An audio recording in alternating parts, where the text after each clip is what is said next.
Alors, bonsoir à toutes et tous. Merci de votre présence. Alors, peu nombreuse, mais très qualitative pour cette table ronde, cette rencontre autour d'un ouvrage dont on va parler et d'une personnalité dont nous allons parler et à qui nous allons laisser la parole. Donc, je suis ravi d'accueillir évidemment Bernard Beltante, dont le parcours est bien connu sur la place lyonnaise et ailleurs. J'ai eu l'immense privilège de connaître Bernard à l'époque où nous étions tous les deux Marseillais. Exactement. Et où Bernard dirigeait une école qui s'appelait Euromed Management, qui l'a permis de rebaptiser en la fusionnant Kedge Business School, qui est devenue une grande école de référence en France, avant que Bernard ne retrouve ses terres lyonnaises pour prendre la direction d'une très grande maison que nous connaissons toutes et tous bien, le M Lyon, installée sur les hauteurs, mais qui devrait redescendre sous peu dans la grande ville de Lyon. Et donc, il a réalisé un parcours absolument exceptionnel à la tête de ces deux établissements qu'il a profondément transformés, je dois le dire, l'un et l'autre. Il a été, et on aura l'occasion de le redire, vice-président de la conférence des grandes écoles,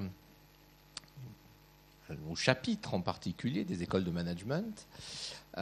C'est un grand dirigeant, vous l'aurez compris, de business school, comme il convient parfois de dire, un grand connaisseur de l'écosystème d'enseignement supérieur français, et c'est aussi un universitaire, normalien, professeur d'économie, et quelqu'un donc qui a un regard à la fois aiguisé et qui est d'autant plus intéressant qu'il est cultivé d'une grande expérience internationale, parce que Bernard a beaucoup travaillé à l'international et a beaucoup voyagé, a beaucoup observé.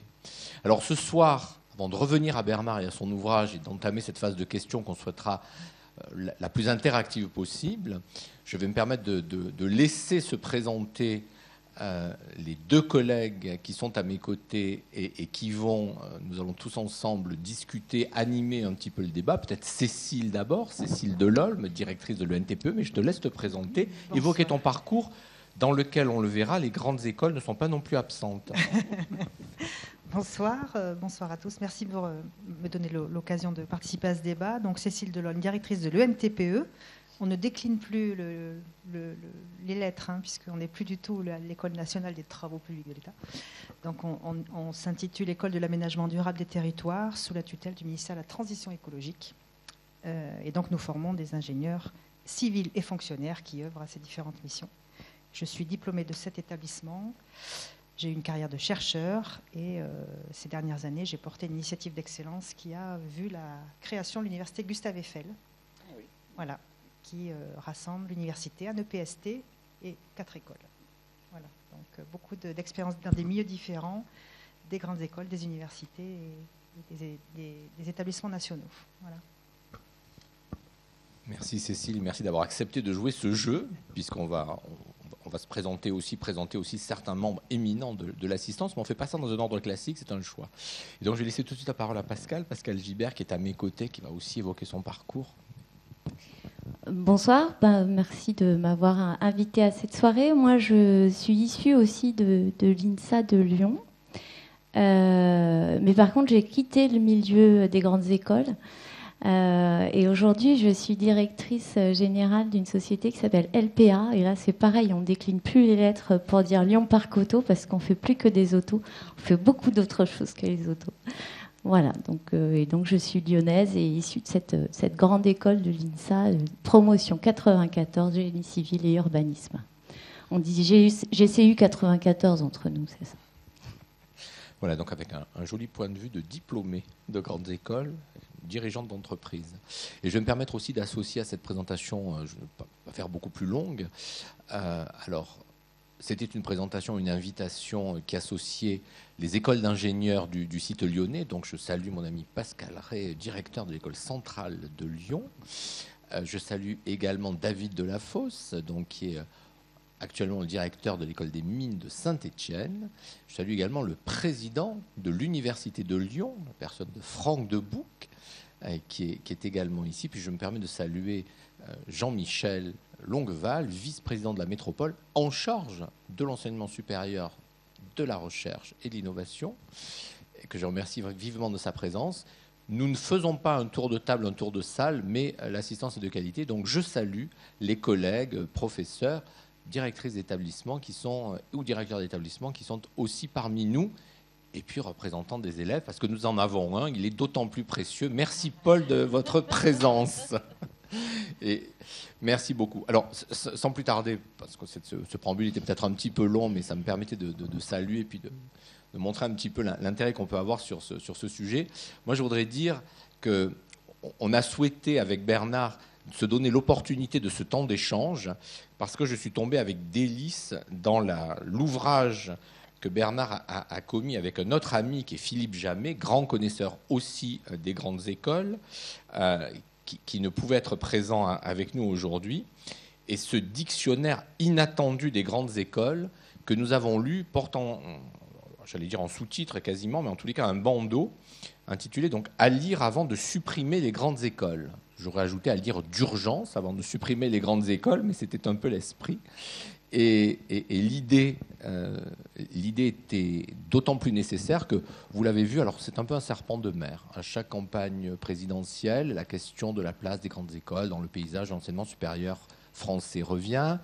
Vous avez certainement, comme moi, entendu les déclarations assez tonitruantes de Philippe Aghion, économiste, professeur au Collège de France, éminent universitaire s'il en est, diplômé d'une grande école, professeur dans une grande école, nous expliquait que quasiment tous les malheurs de la France, et en particulier du secteur de l'innovation, venaient du fait que les grandes écoles existaient, que ce système délétère nous mettait à la traîne de toutes les nations. On va dire que c'est un point de vue, ça n'était pas le seul qui s'est exprimé, fort heureusement, mais en tous les cas, cet échange nous semblait particulièrement intéressant.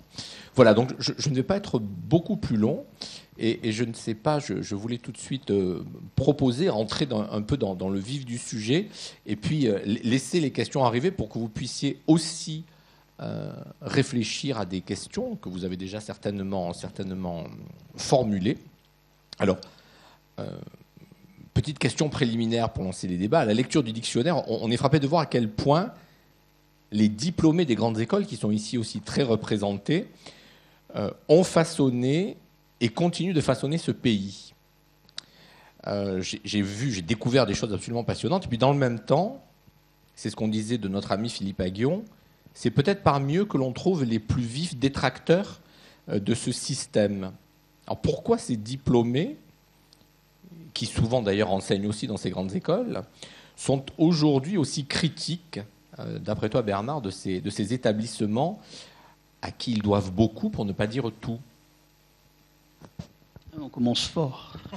D'entrée, il n'y a pas de gradation, hein, cher Frédéric. Tout d'abord, tu as fait mention de Philippe Jamet. Bon, il ne peut pas être là, mais je crois que ce livre n'aurait pas été ce qu'il est si je n'avais pas travaillé avec Philippe. Donc je tiens véritablement à le remercier pour l'extraordinaire période qu'on a pensée ensemble, parce que c'était vraiment deux personnalités très différentes. Ceux qui nous connaissent tous les deux le savent très bien. Et on a passé 8 mois à écrire ce livre et vraiment on s'est régalé. Et si on l'a fait, et je vais venir à ta question, c'est parce qu'on s'est dit, mais qu'est-ce qu'il y a comme ouvrage sur les grandes écoles? On a bien regardé, et il y avait essentiellement des ouvrages à charge, du style « J'ai fait HEC, excusez-moi ». L'épouse de Martin Hirsch. La fabrique des élites, enfin bon, est-ce que c'est si mauvais que ça? Et est-ce que nous, depuis des années, on fait du mauvais boulot? Point d'interrogation. C'était le premier élément qui nous a dit, on va faire quelque chose au sujet des grandes écoles et de ce qu'elles ont pu apporter. Et c'est là qu'on a vu, depuis l'émergence, on va dire, des premières grandes écoles, donc nous les situons, on va dire, au démarrage de l'école royale des ponts et chaussées, hein, c'est à peu près ça, 1740, 1750, hein, où on voit le pouvoir politique, et puis même quelqu'un dans l'environnement de cette école qui va dire on a besoin de cerveau, on a besoin de bras, on n'a pas besoin de titres. Donc il y a un élément extrêmement révolutionnaire à l'émergence des grandes écoles. Également des pédagogies très modernes, c'est-à-dire que, enfin très modernes pour l'époque, c'est-à-dire qu'il n'y avait pas de prof. Je le dis comme ça en passant, il n'y avait pas de prof. Bref, et on pourrait y revenir sur cette formidable dynamique des grandes écoles, mais je prendrais des éléments sur la manière dont elles ont façonné le pays. Je prends juste un exemple, on ne va pas le prendre sur Lyon, on va le prendre sur Lille. Il y a un professeur célèbre de chimie aux alentours des années 1870-1880 qui s'appelle Frédéric Kuhlmann.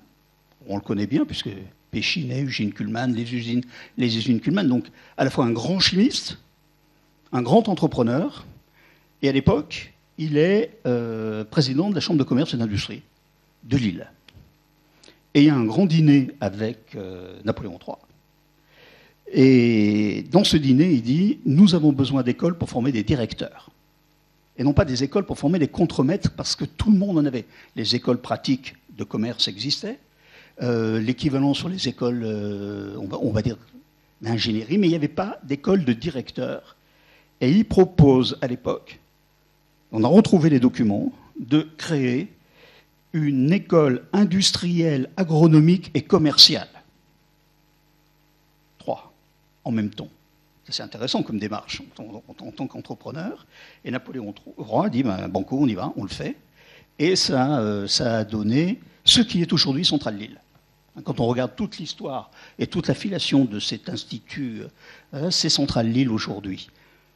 Donc, voilà quelqu'un qui façonne à sa façon Autre petite anecdote que j'ai beaucoup aimée. On a regardé ce que les présidents de la République avaient écrit sur les grandes écoles. On les a tous fait. Et on est tombé... Alors là, il faut reconnaître que la numérisation des archives de l'État, c'est phénoménal. Et on a trouvé le discours d'inauguration d'HEC à Jouy-en-Josas par le général de Gaulle. Et il y a un élément extrêmement amusant dans le texte, qui a été écrit par je ne sais qui, et le général a rayé de sa main le texte « La jeunesse laborieuse », donc il va arriver à HEC, par « La jeunesse entreprenante ». Passer de laborieux à entreprenante, on se dit tiens, il y a quelque chose d'intéressant. Voilà. Effectivement, donc ces grandes écoles façonnent à leur manière le paysage français. Depuis que les IEP, les Sciences Po sont dans les grandes écoles, il y a encore plus de dirigeants qui ont été formés par cette grande famille, la Conférence des grandes écoles. Alors, pourquoi ce désamour ? J'ai une pirouette. D'abord, on n'aime pas ce qui gagne. Pas toujours, hein, on le sait bien. Deuxièmement, parce que peut-être, on en parle dans le livre, on le dit très, très, très précisément, nous faisons 2 erreurs.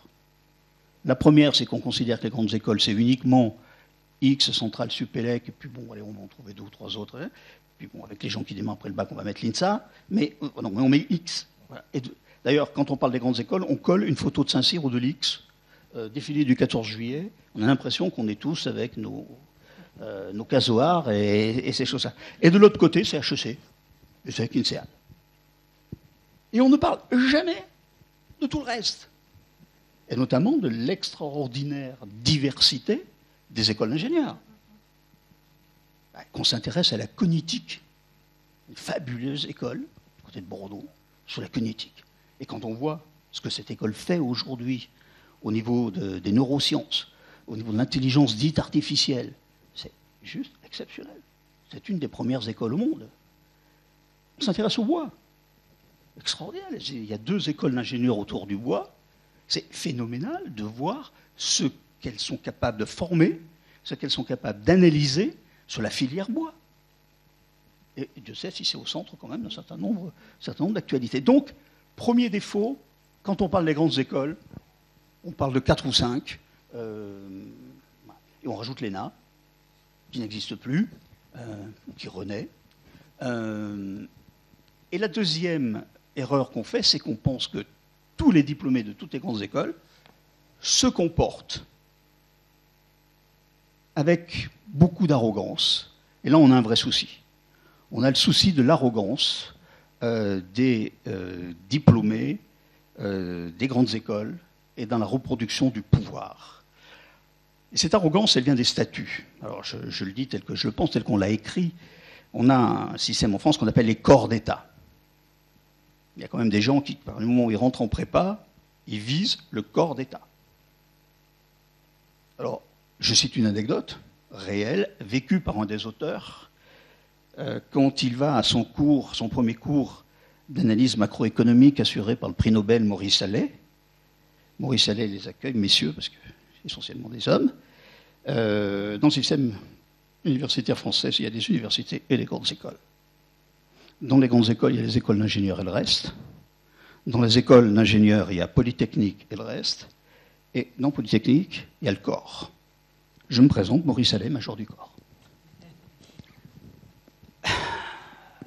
Voilà. L'homme est certainement extrêmement brillant, prix Nobel, il a fait des choses fantastiques, mais une arrogance, pas possible. Donc c'est logique de statut, c'est logique où on va chercher un corps, c'est à l'opposé de la culture d'une grande école. N'oublions jamais que ces grandes écoles ont été fondées pour pallier ce que ne faisait pas le système éducatif, c'est typiquement le cas des écoles de commerce. Jamais l'université ne préparait au management des entreprises. Donc il est apparu des écoles de commerce. Ils sont montés petit à petit en niveau, mais au début, c'était vraiment des écoles de praticiens. Pareil pour les écoles d'ingénieurs. On a créé des écoles parce qu'on avait de vrais besoins. La naissance des arts et métiers, arts et métiers, le CNAM, toutes des expériences absolument extraordinaires. Bon, l'origine de votre école, c'est pareil, c'est un besoin très très précis qui n'est pas fourni par le système universitaire qui est plus organisé. Donc on crée à côté des grands établissements que sont les universités, on crée des écoles qui ont une souplesse et qui répondent très précisément à un besoin. Comme elles répondent très précisément à un besoin, eh bien on retrouve leurs diplômés à la direction des besoins qu'on est en train de satisfaire. En quelques mots. Pour enchaîner sur une question différente, donc j'ai aussi, enfin je ne l'ai pas lu en détail, mais en tout cas j'ai trouvé le choix de travailler par pseudo-dictionnaire très intéressante. Il y a énormément de dimensions historiques. Comment vous avez travaillé en fait? Comment vous avez puisé, enfin quelles ressources vous avez utilisées pour apporter toute cette matière qui est d'une richesse incroyable et qui montre toute la diversité de l'histoire des écoles. Ouais. Alors, tout d'abord, le choix du dictionnaire. Il s'est imposé à nous très très vite sur un ouvrage sur les grandes écoles. Pourquoi? Parce que c'est ce que vous venez de dire. On est aussi habitué aujourd'hui à aller chercher à droite, à gauche. Nous, moi je dis souvent à quelques amis qui m'ont fait l'amabilité de me parler du livre, ça se déguste comme une boîte de chocolat. On ne les mange pas tous en même temps, indigestes, hein, on est bien d'accord, et on les prend comme on a envie de les prendre. Et plein de gens me disent, tiens, je reçois parfois un SMS, tiens, je viens de lire Bordage ce matin, ça m'a... Des petits trucs comme ça. Donc cette volonté de faire finalement un tableau impressionniste. C'est plein de petites touches, chacune et chacun d'entre vous peut le lire comme il a envie de le lire. Donc ça c'est un premier. Après, on s'est dit, tout le monde va attendre à la lettre X, X. À la lettre H, HEC. À la lettre C, centrale. Enfin bon, je veux dire, à la lettre I, INSA. Et on peut continuer comme ça. On dit, ça va être horriblement, passez-moi l'expression, chiant. Parce que ce n'est pas ce qu'on cherche. Ce qu'on cherche, c'est d'essayer de trouver qu'est-ce qui a fait la vie de nos écoles, qu'est-ce qui fait que quand on croise encore des étudiants, ça nous est tous arrivé en tant que directeur d'école, de croiser des gens qui sont sortis il y a 20 ans ou 25 ans et qui viennent vous taper dans le dos, qui vous offrent un café et qui parlent de leur école, les relations avec les alumni. Quelque chose d'absolument étonnant. Donc on va essayer de trouver des grands thèmes. Et donc c'est comme ça qu'on y est allé. Et après, eh bien, il y a eu deux stratégies. Il y a eu la stratégie du renard et la stratégie du hérisson. Pourquoi je fais les deux? Parce que le renard, il saute d'un point à un autre, et le hérisson, il trace sa ligne.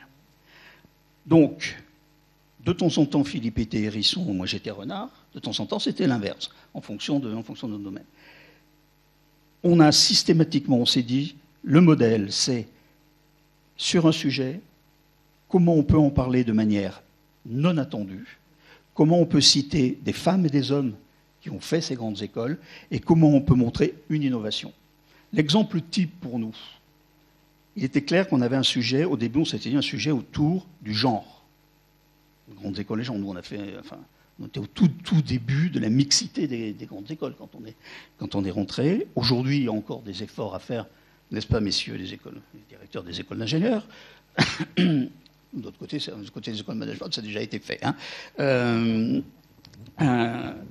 Pourquoi un article genre? Qu'est-ce qu'on fait? Et c'est là que par nos connaissances, de nos écoles, c'est en cherchant, Philippe me dit, on pourrait partir de l'expérience de la première femme qui a été diplômée de l'école des mines de Saint-Étienne, je regarde mes collègues, qui est Marcel Schrammeck. Et donc, la claque, vous avez une entrée sur les écoles d'application. Ceux d'entre vous qui ont skié entre la Plagne et les Arcs savent qu'il y a une vallée, la vallée de Rosuel, il y a l'école d'application des mines, les polytechniciens venaient, et c'est à partir de détails de ce type-là qu'on a souhaité faire le livre. Ce côté impressionniste, ce côté un peu cabinet des curiosités, et c'est pour ça qu'on a dit, c'est moins un dictionnaire amoureux qu'un dictionnaire inattendu, même s'il est très amoureux. Alors moi, au A, je m'attendais à trouver alumni, forcément, donc j'étais un petit peu déçue, mais quand j'ai lu, j'ai vu quand même que c'était traité dans l'ouvrage. Et ça m'intéressait particulièrement, parce que moi, je suis une très mauvaise élève alumni. J'ai essayé d'être une bonne élève à l'INSA, mais en alumni, je suis très très mauvaise. Et du coup, ça m'intéressait d'avoir votre vision sur justement qu'est-ce que ça peut faire, parce que moi, je suis prête à m'engager pour l'école. On travaille aussi avec les étudiants actuellement. Est-ce que ça rentre dans le cadre d'alumni? Comment je peux le valoriser? Comment je peux, voilà, à quoi ça sert d'être alumni d'une école, en fait?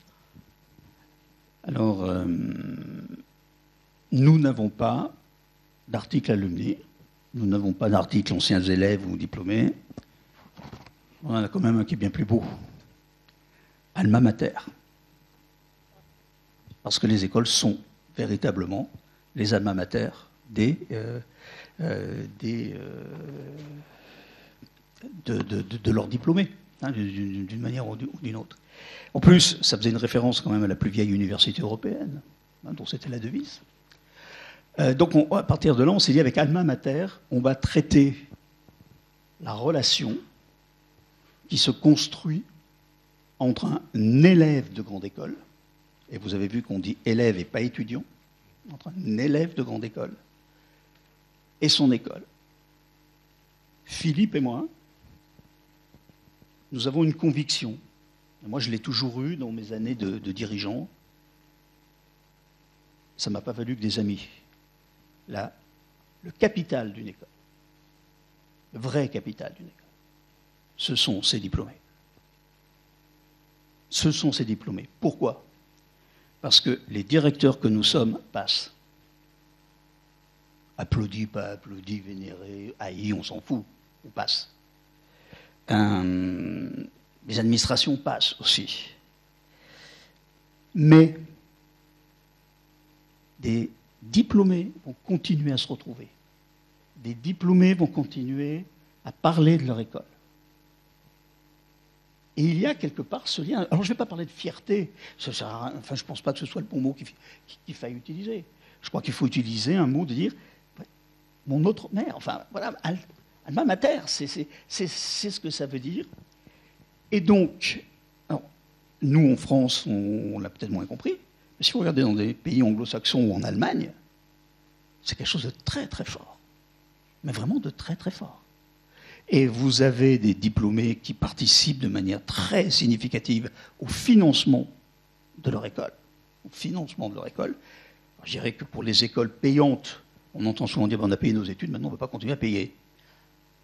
Bon, donc là il faut travailler sur. Et pourquoi je donnerais? Ça sert à quoi? Sauf que ça ne sert à rien s'ils ne sont pas associés à la définition de la stratégie de l'école, s'ils ne la portent pas, et s'ils ne sont pas présents dans tous les compartiments de l'école. Et je crois que comme on arrive aujourd'hui avec des communautés apprenantes, les écoles deviennent des communautés. Je veux dire, je ne sais pas combien de fois tu ouvres cet amphi par rapport à il y a 25 ans, bien moins, je pense. Par contre, tu as une communauté numérique de l'INSA qui est extrêmement importante. Ça veut dire aussi qu'on va pouvoir utiliser de plus en plus les diplômés comme apporteurs d'expertise, soit d'expertise dans l'apprentissage, soit d'accompagnement dans les stages. Moi, je vois dans ma dernière expérience à EM Lyon, il y avait des choses extraordinaires. Je prends le club des EM Lyon à la Société Générale. Comme tu as des clubs de l'X chez Airbus, ces clubs-là, je pense que nous, directeurs d'école, on doit mettre la main dessus. On doit les avoir quasiment en direct. Parce que c'est eux qui, nous amènent de la nouveauté de ce qu'ils sont en train de vivre. C'est eux qui sont capables de mobiliser des entreprises. C'est eux qui peuvent entrer en contact avec notre corps professoral pour dire il se passe telle et telle chose. Est-ce qu'on peut voir ensemble un certain nombre de choses? Moi, pour répondre à votre question, le véritable actif, alors si on se la joue un peu anglo-saxonne, asset, ça va faire un peu à la mode, le principal asset de nos écoles, c'est véritablement les diplômés. Il y a bien quelques grands profs qui marqueront certains. Par contre, les diplômés. J'ai une question complémentaire alors à poser, parce qu'un capital, ça s'entretient, ça se fait fructifier même, je crois. C'est ça. Moi, j'ai fait ingénieur, mais je crois qu'en économie, on cherche à faire fructifier. Du coup, je me dis, finalement, nous, on a été formés. Moi, j'ai été formée il y a un certain temps, donc j'ai continué mes formations. Mais comment est-ce que ces alumni, justement, ils peuvent se retourner vers leur école en permanence pour que l'école entretienne ce capital? La formation continue de ces élèves, finalement, on la trouve à droite à gauche, mais on a eu une culture initiale et ça serait pas mal de se retrouver entre alumni pour continuer ça ensemble. Tout à fait, mais là, vous ouvrez une porte fantastique. Alors, on va rester dans le politiquement correct dans un premier temps, on passera à ce qui est moins politiquement correct dans un deuxième temps. Je suis convaincu qu'il y a une offre. Moi, je ne me rappelle plus du temps où je travaillais avec Françoise, une offre pour les diplômés. C'est quelque chose quand même à laquelle on pensait. Bien l'adapter, voir. Alors, c'est certainement pas les faire venir dans des cours. Il faut trouver un certain nombre de choses. Je crois qu'une école ne peut pas avoir autre chose qu'une offre pour ses diplômés et les suivre. J'ai souvent dit, je rêve du Spotify des diplômés. C'est-à-dire qu'on connaît tellement bien nos diplômés, on a toutes les données, tous ces trucs-là, et on peut envoyer des données. Chaque fin de semaine, on dit, tiens, il y a eu tel professeur qui a sorti tel article, il y a eu telle personne qui est venue, ou on va faire dans 10 jours telle ou telle chose. Et quand on regarde nos amis nord-américains, c'est ce qu'ils font. Et tu reçois la newsletter, mais pas institutionnelle, qui correspond au fait que tu es dans la banque, des choses comme ça. Alors on devient moins politiquement correct. C'est une extraordinaire source de revenus pour les écoles. Ben oui. Et donc il faut... Je signale qu'en plus, c'est pas complètement une bêtise ce que je suis en train de dire. C'est qu'un diplôme, ça s'amortit. Et vous ne pouvez plus garder aujourd'hui votre diplôme à vie. Et donc, on voit déjà apparaître dans certaines réflexions en disant, tous les ans, ou si on met sur 20 ans, tous les ans, on perd 5% de notre diplôme. Et pour garder notre diplôme, il faut avoir suivi un parcours. Les pilotes d'avion, je regarde Franck, grand spécialiste de ça, c'est ce qu'ils font. Ils sont sans arrêt en train d'être remis à niveau. Donc c'est effectivement à la fois un devoir pour les écoles, mais je ne me referai pas, c'est aussi un marché. Merci. Le modèle des grandes écoles, on le voit dans le livre et dans ce qu'on connaît tous, il est d'une diversité incroyable. Donc, est-ce qu'il y a vraiment une spécificité française, des grandes écoles, comme disent les étrangers, avec une espèce d'étoile dans les yeux, souvent, un espèce de fantasme de ce que seraient ces écoles?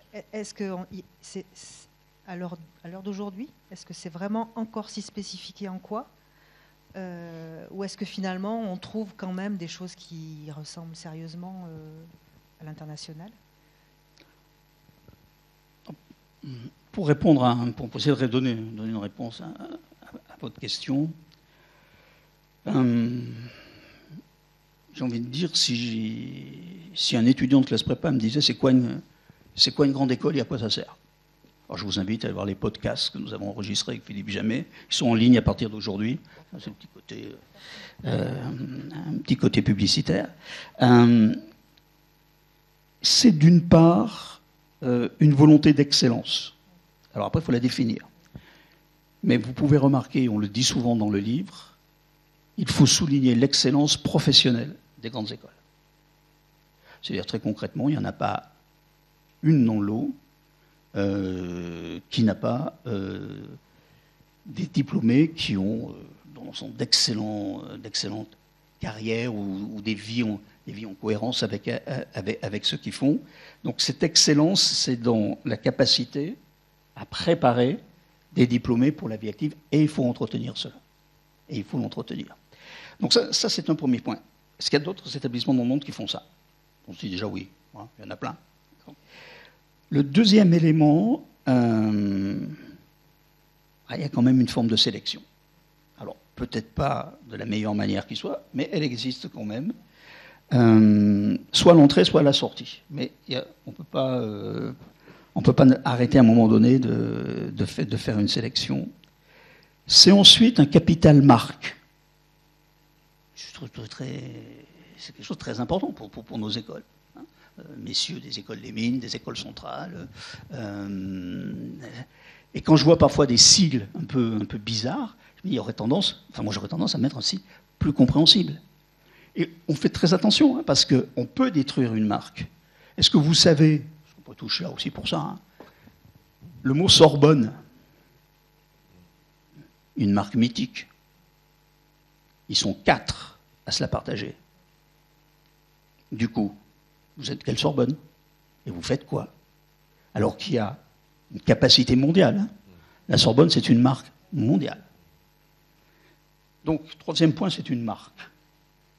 Quatrième élément, sont une communauté de diplômés. C'est une communauté d'apprenants et de diplômés. Et quand vous regardez ça, si vous allez aux États-Unis, vous allez voir dans beaucoup d'universités sont un rassemblement de School of Business, School of Economics, School of Law, School of Medicine. Et à partir du moment où il y a cette dimension de school, il y a 2 caractéristiques très fortes qui apparaissent, c'est l'autonomie et l'agilité. Et ça, c'est quand même quelque chose, même pour mes collègues du public, vous avez plus d'agilité, vous avez plus d'autonomie que lorsqu'on est dans un établissement universitaire. Donc, j'ai envie de dire que le mode de fonctionnement, le suivi des diplômés, l'importance de la marque, vous le retrouvez très souvent aux États-Unis, bien évidemment. Vous le retrouvez un peu en Allemagne. Vous le retrouvez. Donc en plus, une école qui a 3 000, 4 000, 5 000 étudiants, aux États-Unis, c'est une petite université. Hein. Donc nous, on a l'impression qu'on est tout petit avec nos 5 000, 6 000 étudiants par rapport aux grandes universités. En réalité, il y a des centaines d'établissements, ne serait-ce que de l'autre côté de l'Atlantique, qui ont exactement cette taille-là et qu'on considère comme une petite université. Donc, la philosophie de la grande école existe ailleurs. Enfin, c'est ce que j'en sais. Le modèle n'est pas unique. Je ne pense pas. Par contre, ce qui est assez unique, ça a été le modèle d'accès aux grandes écoles quand il était strictement lié aux classes préparatoires. Alors, ça a un petit peu bougé, ce que vous ne trouvez pas, effectivement, par exemple, aux États-Unis. Il y a une sélection, mais vous n'avez pas ce système des classes préparatoires, c'est-à-dire qu'il n'y a pas le système de cette filière. Voilà comment je le resitue. Alors, je propose peut-être qu'on enchaîne avec une question de la salle, parce que j'imagine que parmi l'assistance, certains ont imaginé des questions, ont des questions adressées à Bernard, ont peut-être, alors pas encore vu les podcasts, moi je ne les ai pas encore vus, mais découvert des articles. Est-ce qu'il y a déjà des questions ou est-ce qu'on continue avec celles qui nous étaient venues dans la préparation? Elles sont très très nombreuses, hein, donc on ne sera pas en peine. Est-ce que ça marche? Nickel. Du coup, bon, alors, j'ai pas lu le livre, donc peut-être que la réponse se trouve dans le livre, mais je la pose quand même. Il n'est jamais trop tard pour bien faire. Est-ce qu'il y a des ventes à la fin? Je sais pas. Non, mais ça a l'air très intéressant. Je partage un peu le ressenti sur, en tant qu'étudiant surtout, sur le doute que les étudiants ont par rapport aux grandes écoles. Enfin, c'est quelque chose qu'on discute entre nous et je trouve ça bien qu'il y ait justement un ouvrage qui défend plus ça. Et d'où ma question justement, c'est comment on peut répondre aux étudiants qui doutent de plus en plus de vraiment l'intérêt d'être dans une grande école ou pas. C'est-à-dire, on parle, là je parle pour l'INSA, mais on parle du modèle INSA qui peut se ressembler au modèle d'école d'ingénieur aussi en règle générale, mais il y a des modèles qui se ressemblent beaucoup. Comment on peut rassurer les étudiants sur justement toutes ces critiques qu'on entend? Enfin, moi je me souviens par exemple, vous avez parlé, M. Fouteldi, vous avez parlé comme quoi à chaque élection présidentielle, on se demande, on a des critiques plus ou moins par rapport au modèle, nous on les ressent aussi, et justement comment on peut répondre à ça?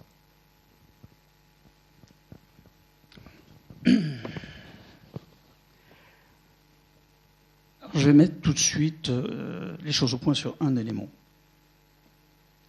Je ne mettrai jamais en cause, publiquement, la qualité des enseignements qu'il peut y avoir à l'université. Pas l'objectif, et c'est une guerre stérile, parce qu'il y a comme d'ailleurs y compris dans des écoles, il peut y avoir des choses un peu différentes.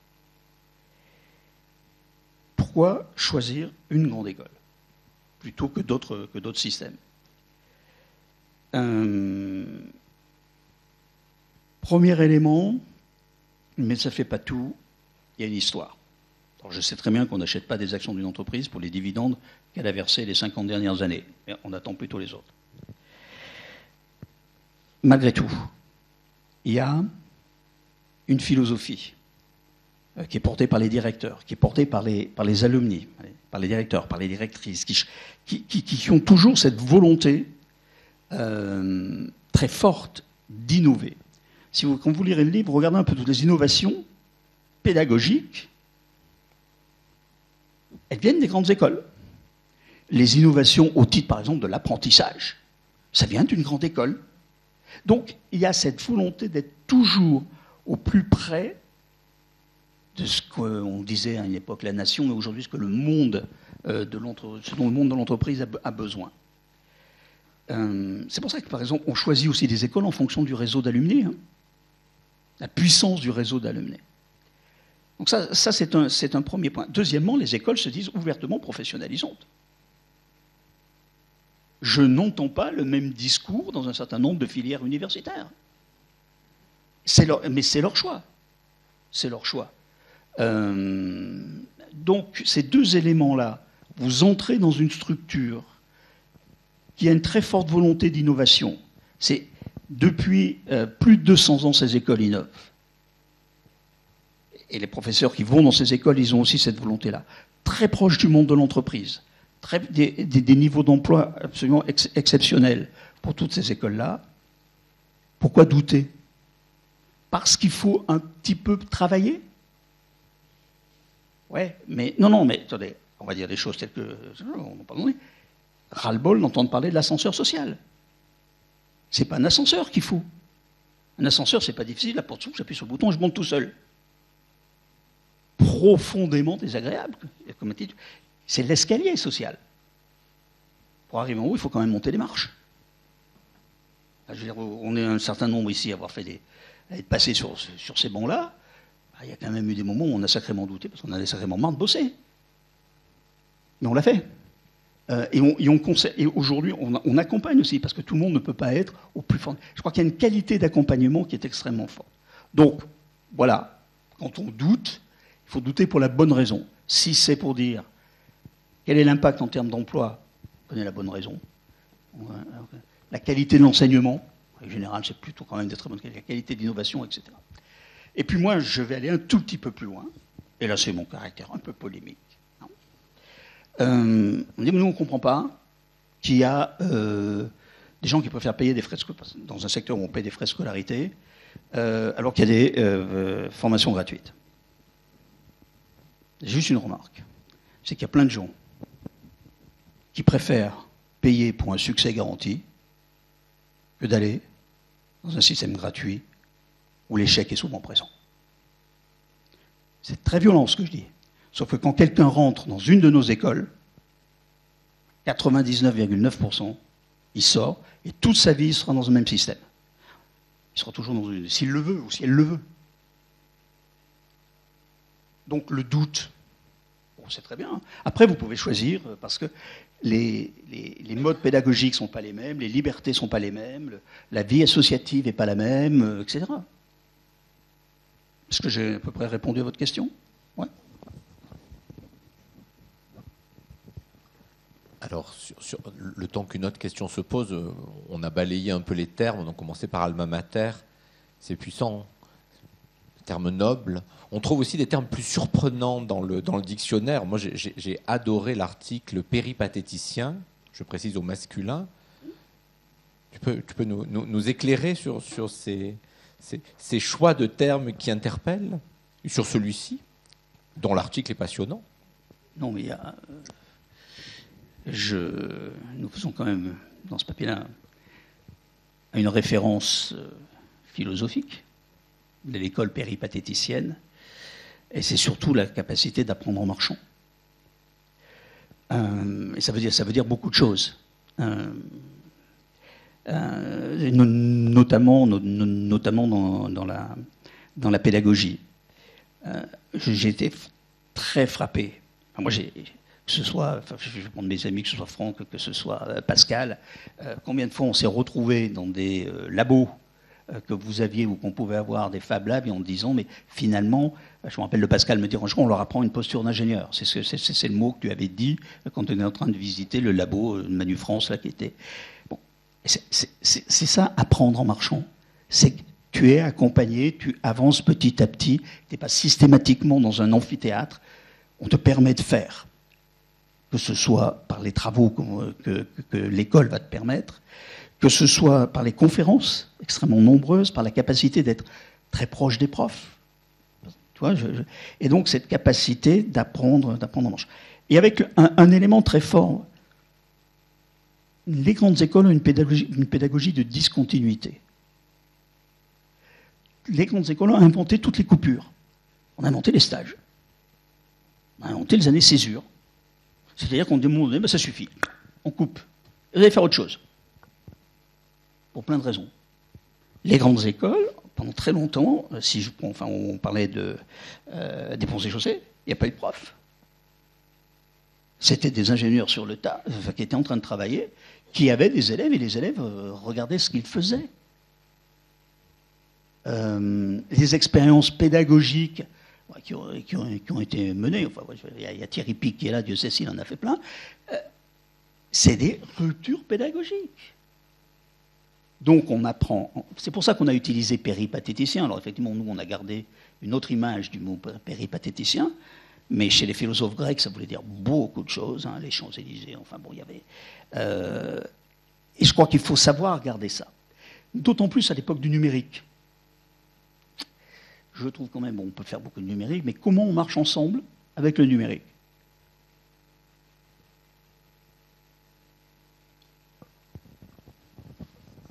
Peut-être revenir sur la marque. Vous l'avez évoqué tout à l'heure, hein, comme un élément un peu distinctif fort. Moi, personnellement, ça m'intéresse beaucoup, puisque le NTPE n'est pas une vraie marque, en fait. Donc, c'est des questions qu'on se pose en interne en ce moment. Quel rôle ça joue pour vous Est-ce que c'est spécifique aux grandes écoles, ou est-ce qu'on est dans un monde qui, finalement, est tellement compétitif qu'il faut se réfugier ou être identifié sous des marques qui identifient des qualités, des niveaux, etc. Comment vous sentez l'évolution et le paysage actuel vis-à-vis de ces questions de marque? Où nous, on a des marques qui sont anciennes et établies et qui sont toujours là et bien là. Il y a tellement de monde dans l'enseignement supérieur. Je crois qu'il est important d'avoir des marques. Si vous regardez les universités chinoises, il va y en avoir à peu près 1800.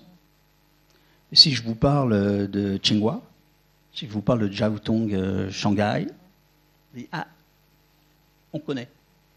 Et je suppose que si vous avez un de vos enfants qui vous dit je vais aller à Chengdu University, tu vas dire c'est où? Alors que si vous dites je vais à Jiaotong Shanghai, vous savez à peu près où il va. Ça, c'est un premier point. Quand il y a beaucoup d'acteurs, il y a la nécessité pour les gens de simplifier la vision qu'ils ont du secteur. Et donc, du coup, la marque joue un rôle. Je vais vous donner une anecdote qui intéresse la place de Lyon, à laquelle j'ai très peu participé parce qu'à l'époque j'étais juste prof et responsable de département. C'est quand il y avait en France floraison des groupes écoles supérieures de commerce. On avait le groupe ESC Lyon, on avait le groupe ESC Dijon, le groupe ESC Montpellier, le groupe ESC, etc. Et le dirigeant de l'école, à l'époque, je le salue, Patrick Moll, nous dit un jour, on n'est quand même pas comme le groupe ESC 3. On est autre chose. Ouais. Donc on ne va pas s'appeler ESC 3. Et il a engagé le changement de la marque. Avec, à ce moment-là, une variable extrêmement importante, les diplômés. Parce que là, vous touchez à leur alma mater. Et donc il y a eu le travail. Je passerai donc ce qui a amené à EM Lyon, École de Management de Lyon. Et pour la petite anecdote, le président de la Chambre de commerce de l'époque avait dit « J'ai trouvé, il faut que ce soit École de Management International de Lyon », ce qui faisait Émilie. On s'est dit, il y avait la chanson Émilie Joly à l'époque. Donc je vous parle d'un temps que les moins de 20 ans ne peuvent pas connaître, donc on a dit non. Et du coup, EM Lyon a marqué son environnement concurrentiel. HEC était obligé de rajouter Paris. Parce que quand ils ont fait une étude au niveau de la notoriété internationale, le premier qui est sorti, c'est HEC Montréal. Au niveau mondial, boum, allez, c'est HEC Montréal. Ben oui, alors il faut que nous, on s'appelle HEC Paris. Donc, vous voyez. Alors après, vous avez les éléments de fusion. Quand vous vous appelez d'un côté Euromed Management et de l'autre côté Bordeaux École de Management, vous faites une école unique.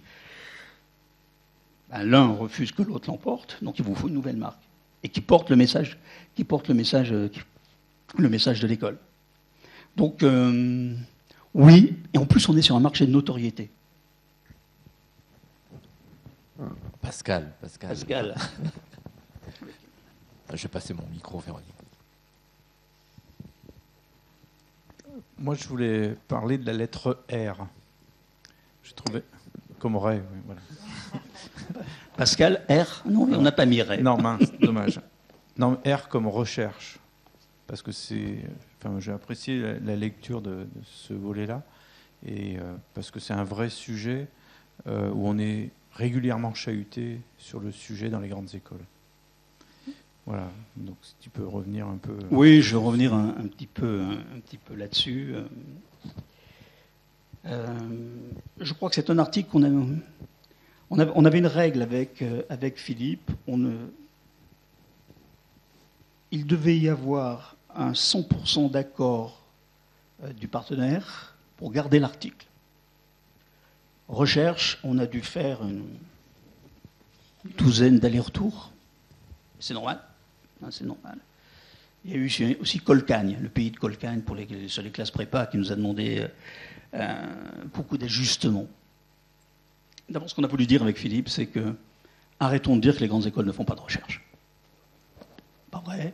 Alors effectivement, les écoles de management s'y sont mis beaucoup plus tard que les écoles d'ingénieurs. Mais si je prends aujourd'hui les IEP font de la recherche. Dans les écoles de design, il y a de la recherche qui est faite. Et l'ensemble de ces écoles sont reconnues par leurs pairs à l'international pour la qualité de l'ensemble de leurs contributions intellectuelles. Je parle aussi de contributions intellectuelles et pas simplement de recherche strictement académique. Donc ça, c'était un premier élément. Et on s'est dit avec Philippe, ça, une fois qu'on l'a dit, on peut le montrer par tous les chiffres. Et d'ailleurs, la remarquable performance des écoles françaises de management dans les accréditations internationales, dans leur représentation, montre bien que c'est plus un sujet. C'est plus un sujet.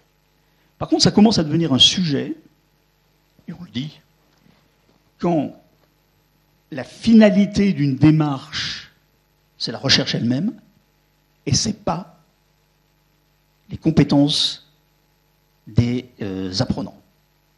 Il est absolument clé, fondamentale, que ce qui est fait en recherche puisse jaillir à un moment donné sur les compétences de nos apprenants. Et on va même un tout petit peu plus loin.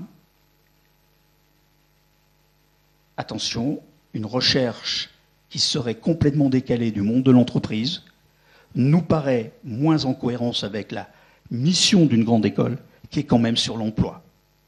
Moi, j'ai toujours dit, ça faisait... Je dirige une école d'enseignement technique. Ah oui, c'est de l'enseignement technique. C'est de l'enseignement professionnalisant.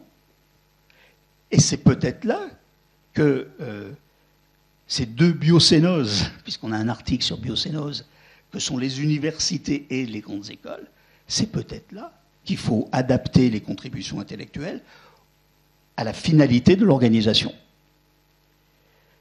On voit... Alors, moi je fais partie des gens très optimistes. C'est qu'il y a quelque chose qui est en train de bouger aujourd'hui. Si tu prends, je vois les grandes accréditations de type ACSB, ça n'est terminé du comptage du nombre de papiers de recherche et du nombre d'étoiles. Ce qui les intéresse, c'est les impacts. L'impact sur la société, avec des grilles assez fournies, mais qui permettent de voir effectivement comment nos professeurs, nos diplômés, participent à l'évolution de la société et ont donc un impact.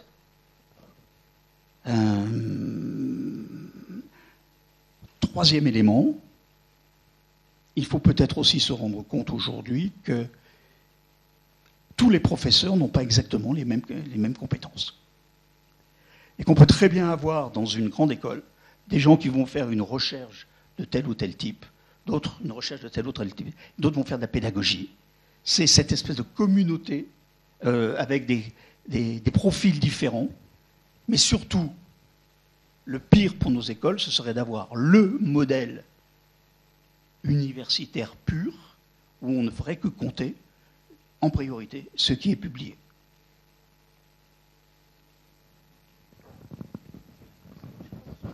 Claire.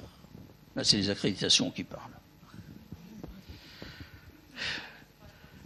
Oh, Claire a dirigé les accréditations à Million pendant quelques temps, avec brio. Merci. Alors moi, c'est plus pour un retour en premier lieu. Justement, j'étais ravie de voir qu'il n'y avait pas d'entrée spécifique accréditation, mais plutôt qualité, donc à la lettre Q. Et je vous en remercie.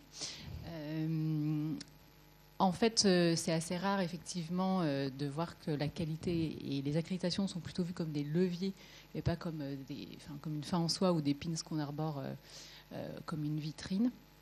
Et j'avais quand même une question lors de l'écriture de cet ouvrage, même si je n'ai pas eu le temps de tout regarder encore. Est-ce que vous avez perçu une différence entre l'importance de la qualité au sein des écoles de management et au sein des écoles d'ingénieurs? Au sein des écoles d'ingénieurs. Oui. Alors là, mon image du renard et du hérisson, nos amis ingénieurs sont beaucoup plus habitués à des processus rigoureux, organisés et tout. Nous, on vit quand même dans un joyeux bordel. Mais c'est... Pardon ? Oui, mais joyeux. Enfin, pas pour la directrice des accréditations, je suis bien d'accord, qui doit remettre de l'ordre là-dedans. Oui, c'est pas du tout la même philosophie. Nos collègues ingénieurs, enfin, moi, je vois bien que quand on rentre, par exemple, on rentrait dans des réunions communes, il y a plus une volonté de process, de mesure, de planification que ce qu'on pourrait l'avoir, nous, dans les écoles de management. Et la CTI existe de bien plus longtemps que la CEFDG. C'est un signe. Hein. Je ne sais pas, alors je ne me rappelle plus la date de création de la CTI, on l'a mis quelque part. La CTI est là, et avec un élément aujourd'hui, d'ailleurs, où j'entends certains collègues ingénieurs dire « la CTI, par moments, ils sont lourds par rapport à ce dont ils ont besoin ». Et c'est là où, quand on dit la CFDG, si elle fait la même chose que la CTI, non. Enfin, moi, je disais non à l'époque. Non, les écoles d'ingénieurs sont bien en avance sur les autres écoles sur ces processus qualité. Alors moi, je vais reposer une question. Tout à l'heure, vous avez parlé des associations et comment on fait pour être ensemble au moment du numérique. Est-ce qu'il y a une différence entre les grandes écoles, les universités ou autre chose, et parce qu'il y a une vie associative assez forte dans les grandes écoles, et qu'est-ce que ça apporte aux grandes écoles? Est-ce que je suis ingénieure, donc j'ai suivi comme un hérisson, et donc après alumni, je me suis dit j'ai peut-être trouvé association. Donc est-ce que vous avez un... J'ai pas compris le début de la question. Association. Oui, en sens large. Oui. Ou juste des diplômés. Comment est-ce que ça sert? Non, pas l'association des diplômés, la vie associative qui est qui est entre les étudiants. Est-ce qu'il y a une vraie spécificité des grandes écoles sur cette vie associative, et comment est-ce que ça forme aussi les élèves des écoles que d'avoir cette vie associative très riche dans laquelle on trouve une formation supplémentaire à la formation qu'on peut avoir théorique ou pratique. Avec supplémentaire, vous êtes poli. Il y en a qui disent meilleur. Non, on n'a pas d'article association, mais on en parle dans un article expérience. C'est quelque chose qui caractérise véritablement la pédagogie dont on parlait, apprendre en marchant. Dans une démarche péripatéticienne, les associations d'étudiants et d'étudiantes et d'étudiants sont là pour ça. C'est pas... Donc, effectivement, faire référence aux philosophes grecs, ça montre que des gens le faisaient, mais si vous regardez, par exemple, dans la pédagogie, un pédagogue comme Freinet, par exemple, dans les années 30, 30-35, faisait une pédagogie de l'action, de l'expérience. Lisez un géographe absolument remarquable, qui est Élisée Reclus, un anarchiste, anarchiste, sur la commune et tout, et qui dit « Je ne peux pas enseigner la géographie sans avoir demandé d'abord à mes étudiants, à mes élèves d'aller dehors, et puis après de prendre des mesures dans la salle de classe ou dans la cour. Après, on va parler de géographie. Mais sans ça, c'est pas la peine. » Donc, vous avez l'expérience, c'est-à-dire que vous avez le faire, la capacité de mettre en œuvre, de passer de la pratique à la théorie. C'est ce qu'on fait dans les ateliers, c'est ce qu'on fait dans toutes ces dimensions-là, dans nos pédagogies. On a eu les études de cas pendant très longtemps, mais l'étude de cas, elle reste très théorique. Puis à la limite, il y a une seule question. Comme si dans la vie, il y avait une seule question. Non, il y a plein de questions. Vous savez que la plus grande surprise qu'on a, nous, dans les écoles de management, quand on reçoit des écoles d'ingénieurs, c'est qu'on arrive, vous savez, il faut que vous appreniez à raisonner comme qu'on va choisir la moins mauvaise des solutions. Et là, ils vous regardent en disant, il n'y a pas d'optimisation? Ah ben non. Dans la vraie vie, dans les relations humaines, les relations commerciales. Donc ça, ils le vivent avec l'association. En plus, c'est un formidable laboratoire de relations humaines, parce qu'à un moment donné, on peut être en très sérieux conflit. Et à tel point qu'aujourd'hui, beaucoup d'écoles valorisent dans les ECTS le travail fait en association. C'est toujours marqué après sur les CV des étudiants. Donc honnêtement, supprimer les associations, ce serait une erreur pédagogique. Donc une erreur de formation des femmes et des hommes de demain.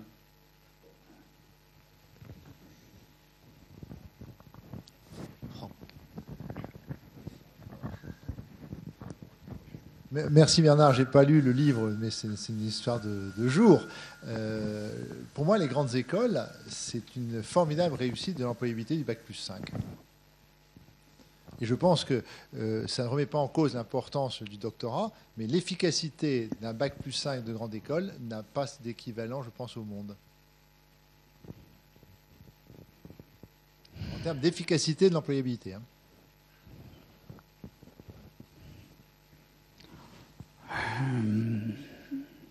Non, mais je cherche comment lui... Non, mais d'instinct, je réponds oui. D'instinct, je réponds oui, Franck. Parce que si on se compare à d'autres bacs... soyons quand même vigilants avec ce que produit le modèle allemand. Tu as quand même des universités techniques qui ont une très très belle employabilité. mais aussi, j'ai bien entendu, en termes d'efficacité, c'est-à-dire par rapport aux moyens qui sont mis en œuvre, par rapport à l'accompagnement, par rapport au fait, par rapport à un des éléments très forts de nos écoles, c'est qu'il y a un nombre significatif d'élèves qui ont un job avant d'avoir le diplôme. C'est que là, du coup, il y a une anticipation. Et c'est là où tu parles d'efficacité. Alors, je dirais que le modèle allemand peut se rapprocher un petit peu, enfin voilà, de ça. Mais je partage totalement, bien évidemment.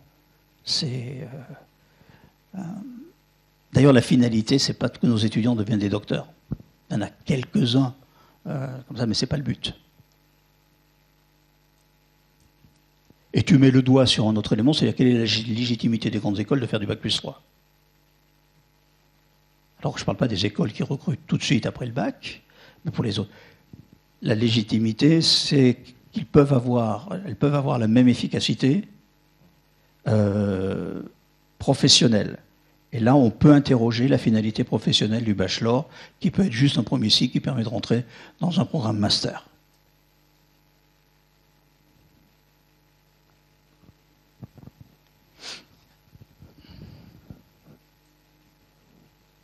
N'hésitez pas à vous présenter lorsque vous prenez la parole. Merci. Je me permets de proposer. Nathalie Marceau-Ramel, NSIB. Je vais poser une question dans la foulée de celle que notre président vient de poser. Et du coup, qu'est-ce que vous pensez du Bac+6 qui commence à être présenté comme une évolution possible, un peu intermédiaire entre le master et le doctorat pour un certain nombre de grandes écoles. Il se trouve qu'un consultant qui travaille pour l'NSIB en ce moment nous propose de nous orienter vers le Bac+6. Est-ce que vous avez regardé ce niveau-là? Est-ce que ça vous paraît être une évolution possible, souhaitable?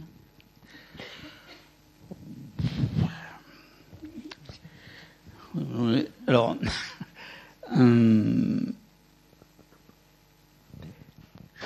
je suis pas sûr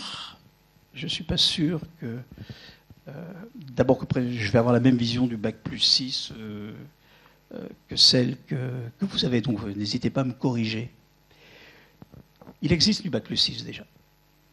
C'est le master spécialisé de la conférence des grandes écoles. Il se trouve qu'on devait être un certain nombre quand il a été créé disons-le quand même après la nationalisation du mot master par Jospin, entre deux tours de présidentielle, où il dit il n'y a que les universités qui peuvent utiliser le mot master. Donc c'était vraiment dans la merde. Donc on a essayé de faire un certain nombre de choses. Et puis on a créé ce master spécialisé. La conférence des grandes écoles est allée jusqu'où il a créé le master spécialisé, qu'on a vu au départ comme de la double compétence. Il y a très concrètement des gens qui avaient un Bac+5 et qui venaient dans une école faire une 6e année. Bon, ça a apporté juste une spécialisation sur du Bac+5, sur du niveau master. Il n'y a pas, quand vous regardez dans les conventions collectives, quand vous regardez, personne ne met une ligne spécifique, master spécialisé, c'est le niveau master, plus un petit quelque chose qui va vous aider à trouver du job. Voilà. Donc ça n'a pas vraiment pris. La question que je pose aujourd'hui, est-ce que c'est la bonne question que de poser Bac+3, Bac+5, Bac+6, c'est ça. On entre dans une période où la production de contenu est accessible à tout le monde. Et quand on parle des grandes écoles, moi je suis surpris de voir comment certaines grandes écoles commencent à raisonner en proposant des briques et laisser aux personnes le temps d'aller chercher les briques et de les construire. Nous avons été, confrontés à voir des étudiants qui arrivaient en disant j'ai déjà fait un séminaire de stratégie ou un programme de stratégie quand j'étais dans une université en Australie, est-ce que vous le validez? Donc je pose la question, est-ce que un certain nombre d'écoles ne vont pas devenir de plus en plus des assembleurs au lieu d'être des constructeurs, grâce au numérique et les coopérations qu'on peut avoir, par exemple, dans le cadre de l'AGERA ou dans le cadre de la commune, Monsieur le Président, est-ce que c'est pas là où il faut pouvoir proposer un certain nombre de produits pour que les personnes qui ont besoin d'une formation sur un point, bien là, plutôt que de dire Bac+6, Bac+7.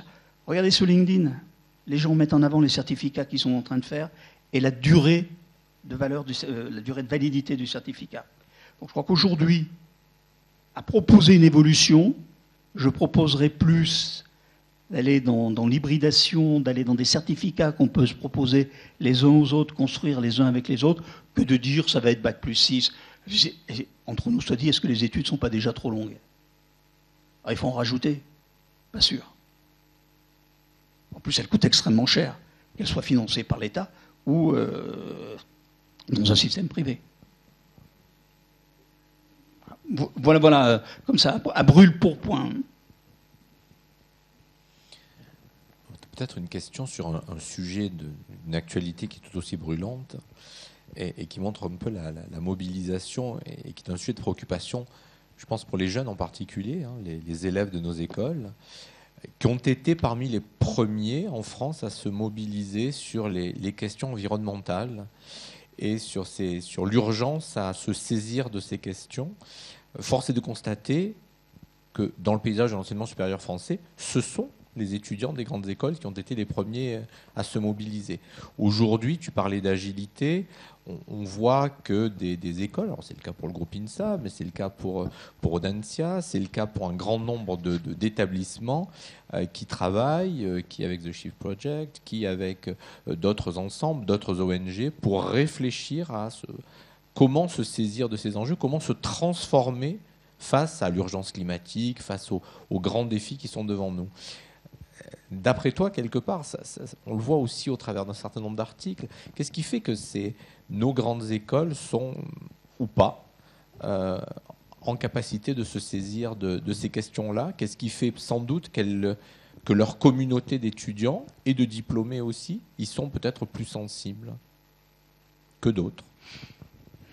Je ne répondrai pas si vous voulez, sur la sensibilité, ou alors est-ce que ça vient je veux dire un peu la grande démocratie, enfin une sorte de grande démocratie participative qu'il y a dans nos écoles.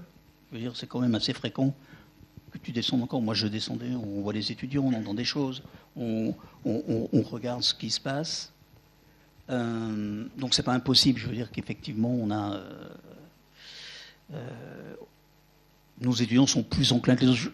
J'en sais rien. Je vois pas pourquoi l'université ne serait pas sensible à ça. Bon, voilà, honnêtement. Par contre, bouger et aller dessus, oui. Et là, quand on a un peu de recul, comme moi en ce moment, qui a un peu le temps de lire, là, je me marre. Parce que l'école qui annoncerait pas qu'elle fait un peu de développement durable, un peu de RSE, un peu de machin, un peu de truc, t'as l'impression qu'elle serait condamnée. Un mimétisme faramineux, donc tu sais plus qui fait quoi. Il y avait une expérience qui était intéressante avec le Sulitest, hein, notamment le test qui avait été fait, monté à l'époque par Kedge. Bon, maintenant tout le monde le fait, et c'est très bien. Mais il y a un remarquable mimétisme. Du coup, on ne sait plus qui fait quoi. C'est sur le climat, c'est pas sur le climat, on n'en sait rien. Alors, nous, on a fait un travail. Et qui pourrait interpeller la communauté des grandes écoles. On a regardé très précisément toutes les recherches faites par les membres de la conférence des grandes écoles en matière de développement durable, de changement climatique. On a passé tous les labos. Alors ça foisonne. Depuis telle école qui travaille sur une peinture de telle et telle qualité, depuis telle autre école qui dit il faut faire des investissements verts et on fait de la recherche sur les investissements verts, telle autre qui va faire de la comptabilité responsable, mais ça foisonne. Mais ça foisonne chacun dans son coin. C'est chacun dans son coin que ça foisonne. Et là, c'est quand même une vraie question. Parce que quand on parle de baisser de 2 ou 3 degrés, c'est pas parce qu'il y a une petite école française quelque part qui va faire une recherche de 2 ou 3 labos dessus, sans s'intéresser à ce que fait son collègue dans la même conférence des grandes écoles sur un sujet connexe. Est-ce que vous croyez que c'est comme ça qu'on va y arriver? Non. Quand Philippe m'explique par A plus B, mais il a mis du temps, qu'on peut aller au point de Lagrange Et au point de Lagrange, on peut mettre, là je vois Franck qui se marre, mais bon, moi je vais le lire avec mes mots, et qu'au point de Lagrange, on peut mettre une sorte d'immense volet qui peut bouger, faire baisser les températures. Il dit, mais ça, c'est pas plus stupide qu'Elon Musk qui décide, lui, tout seul, d'envoyer une fusée dans l'espace. Sauf qu'il faut se mettre à plusieurs. Et donc, oui, pour faire des cours, oui, pour sensibiliser, mais aujourd'hui, nos écoles, nos grandes écoles, n'ont pas pris le sujet comme elles devraient le prendre, en y mettant les moyens qu'elles peuvent partager. Tous les dirigeants de grandes écoles qui sont ici peuvent tous dire on fait des choses. C'est tout petit, tout petit, tout petit. À quel moment on aura, et c'est ça, non pas que les Français, hein, à quel moment on aura une capacité du système, du système universitaire pour pouvoir aller jusqu'à des mesures de financement, mais vraiment des choses importantes. Donc, par rapport à ta question, on répond oui, beaucoup de recherche, beaucoup de cours, mais quel impact? Et on revient sur l'impact. Quel va être l'impact? À commencer par un impact. Parce que tous nos étudiants nous font des tas de réflexions. Et moi, je suis allé encore très récemment dans une école de jeux vidéo, design, enfin bon, tous ces machins-là. J'ai juste posé la question, il y avait un nombre incalculable d'ordinateurs. Je lui ai dit, vous savez, dans l'heure qu'on vient de passer ensemble, vous avez consommé autant qu'un Airbus à 380 qui décolle. Changez votre comportement. On le fait ça dans les écoles qui prônent le développement durable, le changement climatique. Il n'y a plus d'ordinateur la journée pour diminuer l'impact. Ça pourrait être ça, hein.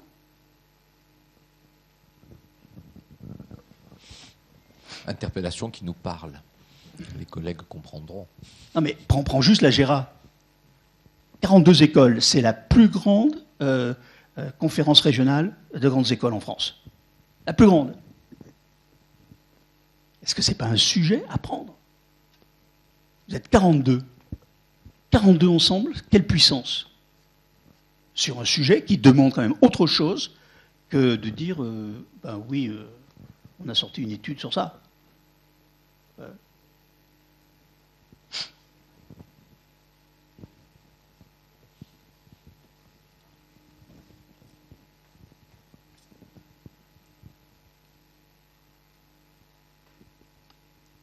Sans être trop polémique, je voudrais revenir sur un point, cette barrière entre les écoles et les universités. Si on prend ce que tu viens de dire, là, 42 écoles à Gérard, écoles et universités, vous avez évoqué, je crois, votre passage sur école-université. Il me semble que lors de France Université, ça a aussi été énoncé, ce projet peut-être de dire que ce système très dual, finalement, ce qui fait peut-être la spécificité de la France, c'est plus la dualité que d'avoir des grandes écoles. On voit bien des universités à l'étranger qui ressemblent à nos grandes écoles. Donc pourquoi, sans avoir peur, mais je pense à ce que disait l'étudiant d'à côté, pourquoi est-ce qu'on regarde cette barrière entre école et université, et pourquoi pas admettre, chacun avec spécificité, mais pouvoir travailler ensemble en bonne intelligence? Bon, non mais on est travailler en bonne intelligence. Je crois que tu as raison, Françoise, c'est vraiment ce qui devrait être la norme. Alors moi, je voudrais revenir, puisqu'on est deux, d'une aventure qu'on a eue avec Franck. Et je pense que lui et moi, on garde une sorte de petite blessure parce qu'on n'est pas allé jusqu'au bout. Franck était à l'époque patron de Centrale, et on avait moi, je n'avais pas participé à son émergence, ni toi d'ailleurs. On a pris tous les deux le bébé. C'était IDEA. C'est un truc absolument exceptionnel. Avec un programme particulier, un programme véritable d'hybridation et ces choses-là. Et qu'est-ce qui n'a pas fonctionné? C'est pas Centrale, c'est pas EMIO. C'est pas les deux directeurs qui s'appréciaient plutôt et qui aimaient bien prendre un café ensemble, juste l'avenue à traverser. Deux modèles complètement différents. Deux modèles complètement différents dans l'organisation, c'est-à-dire que les contraintes que Franck avait par rapport à ces tutelles, par rapport à l'organisation de ces professeurs, les contraintes que j'avais en termes de chiffre d'affaires, de rentabilité et ces choses-là, ont fait, enfin Franck, tu pourras donner ton avis, qu'on n'a pas pu aller jusqu'au bout d'un truc extrêmement intelligent.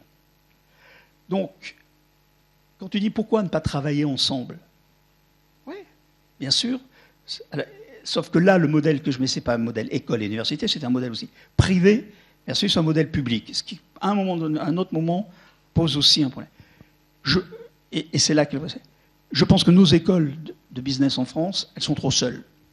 Elles auraient besoin d'être dans des universités. C'est-à-dire que le modèle de la business school standalone, il n'est pas pertinent à long terme.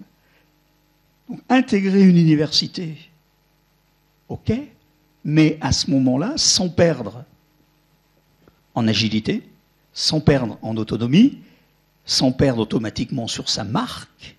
Hein, tu sais, hein, parce que je vais rentrer à la commu, j'en ai encore la trace des rames sur les mains. Oui, mais il y a... Et c'est là où on vient sur c'est le problème du statut. Le code de l'éducation, enfin, si vous voulez vraiment vous endormir vite, vous lisez le code de l'éducation. C'est un truc, c'est illisible, c'est compliqué, on n'y arrive jamais. Et on se heurte à des problèmes de statut. Et je crois que la véritable bagarre, elle serait plutôt là-dessus. Nos collègues, écoles d'ingénieurs, ils sont dans des universités. Il y a combien d'INP qui sont dans des universités? Mais les autres les regardent de manière un peu jalouse parce qu'ils ont un tout petit peu plus d'autonomie. Ils peuvent avoir un peu leurs propres entreprises, leur propre financement. Ouais. Liberté, fraternité en enseignement supérieur, mais pas égalité. Et là, ça marchera. Là, je crois qu'on pourra travailler ensemble en fonction des envies des uns et des autres. Oui, parce que Franck est devenu président de la commune. Micro, parce que sinon on n'entendra pas à l'extérieur.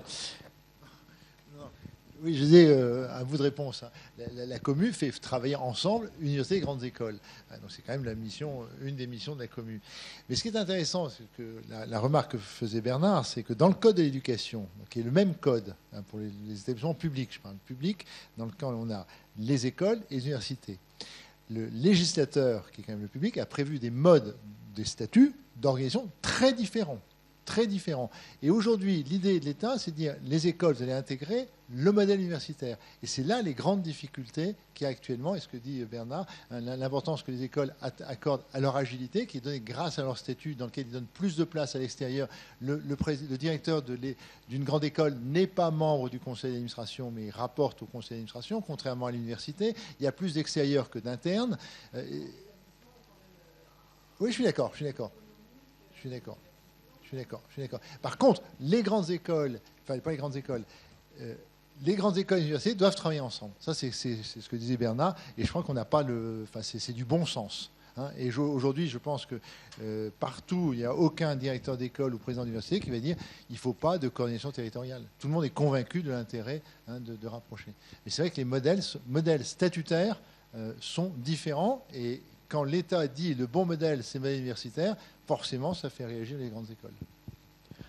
Eh bien, je pense que, si vous le permettez, on va dire que ce sera le mot de la fin de cette séquence format table ronde. Comme quoi, le président quand même. Hein. T'as le mot de la fin. mais on va quand même te laisser le privilège de poursuivre les échanges autour d'un petit rafraîchissement qui est prévu à l'extérieur, juste en bas, dans le hall d'entrée, pour vous remercier de votre participation, te remercier de ces réponses très franches, toujours très, très, très incisives, très, très documentées, très brillantes à des questions. Et moi, franchement, je vous incite, parce que ça a été un des moments de plaisir de ces dernières semaines, que de me plonger dans le dictionnaire inattendu des grandes écoles. C'est un ouvrage qui est à la fois savant et drôle. On n'en a pas tant que ça, des savants et drôles, il faut le dire. Moi, j'ai appris énormément de choses. Je pense être assez bon connaisseur des grandes écoles, parce que le sujet me passionne de longue date. J'ai vraiment appris beaucoup. Ne serait-ce que la liste des présidents de la République et de leur lien avec les grandes écoles, puisqu'on a commencé par la campagne électorale, entre autres choses. Merci beaucoup Bernard d'être venu parmi nous, puis merci à toutes et tous d'être venus là. Puis on poursuit nos échanges autour d'un... Merci Frédéric pour l'accueil. Merci.